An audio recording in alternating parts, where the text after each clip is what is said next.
Hello guys, this is Ron Tips. Today I show you how to sort YouTube playlist by data on mobile. Subscribe and give me a like if this video helps you, because your feedback helps me, and show you how to do it. Alright, open YouTube and click on right corner your profile and search playlist and click on view all and open playlist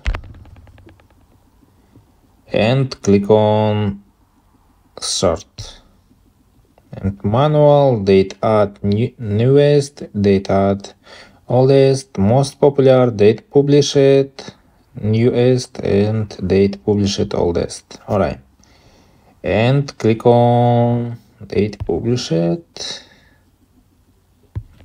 scroll down. Alright, and that's all.